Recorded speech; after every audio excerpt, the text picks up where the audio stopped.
बिस्मिल्लाहिर्रहमानिर्रहीम। Question number 3, let a equal to A B, b equal to 2 3 and c equal to 3 4, find a multiply by union of b and c।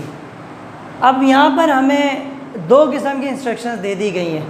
सबसे पहले तो ये हमें कह रहे हैं कि आपको b और c का यूनियन बनाना है और उसके बाद उनका a के साथ कार्टेशियन प्रोडक्ट फाइंड करना है। तो कार्टेशियन प्रोडक्ट के क्वेश्चंस आप प्रीवियस क्वेश्चन में सॉल्व कर चुके हैं। आज क्वेश्चंस के सिलसिले को आगे बढ़ाते हैं। तो सबसे पहले हमें इस ब्रैकेट को सिंप्लीफाई करना है।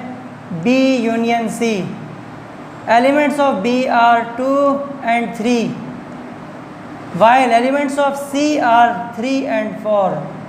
जैसा कि आप जानते हैं यूनियन बनाते वक्त हम दोनों सेट्स के एलिमेंट्स को मिला देते हैं और तरतीब से लिखते हैं। तो ये हमारे पास आएगा 2 3 4। अब इस b यूनियन c का हमने a के साथ कार्टेशियन प्रोडक्ट फाइंड करना है, यानी कि सबसे पहले हमें सेट a के एलिमेंट्स लिखने हैं जो कि a और b हैं, दरमियान में मल्टीप्लाई, और फिर b यूनियन c का आंसर हम फाइंड कर चुके हैं और वो है 2 3 4। कार्टेशियन प्रोडक्ट फाइंड करने का तरीका आपको आता है। उसमें हम क्या करते हैं, इस a का इन तीनों के साथ ऑर्डर पेयर बनाएंगे और फिर b के साथ इनका ऑर्डर पेयर बनाएंगे। तो a2 a3 इसी तरह a4। अब हम b का इन तीनों के साथ ऑर्डर पेयर बनाएंगे तो ये बनेगा b2 b3 b4,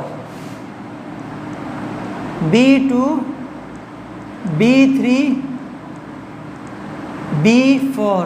इंतहाई सिंपल सा क्वेश्चन था ये, जिसमें हमें कहा गया था कि a multiply bye b union c।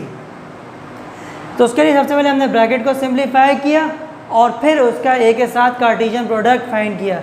अब हम चलते हैं क्वेश्चन नंबर 2 की तरफ, जो कि हमें गिवन है a multiply bye b union a multiply bye c।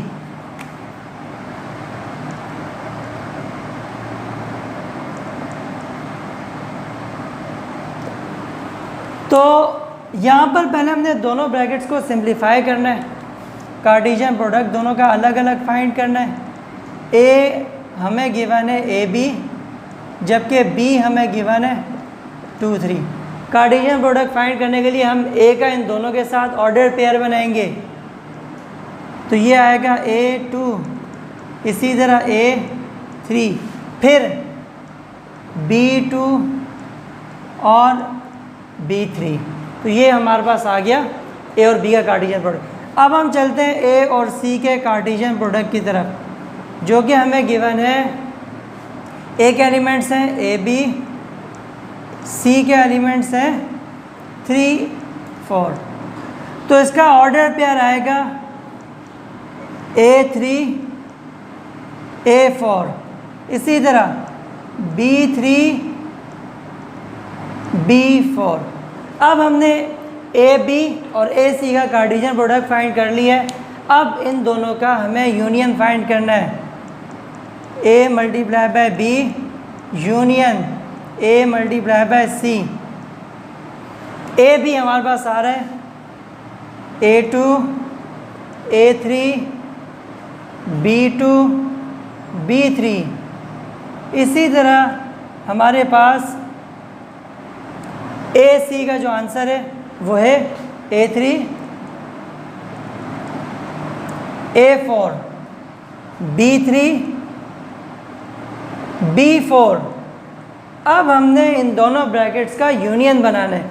तो यूनियन बनाते वक्त हम हमेशा एलिमेंट्स को तरतीब से लिखते हैं। तो तरतीब पे हम यहाँ पे हमारे पास क्या आ रहा है a2 फिर a3।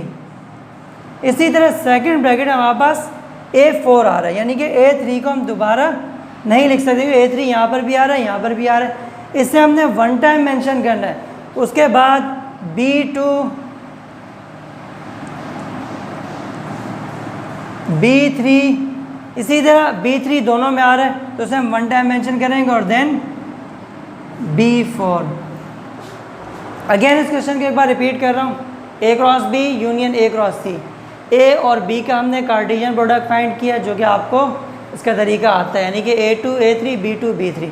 फिर हमने ए और सी का कार्टेशियन प्रोडक्ट फाइंड किया, देन इन दोनों के आंसर को हमने लिखा और फिर इन दोनों ब्रैकेट्स को मर्ज कर लिया।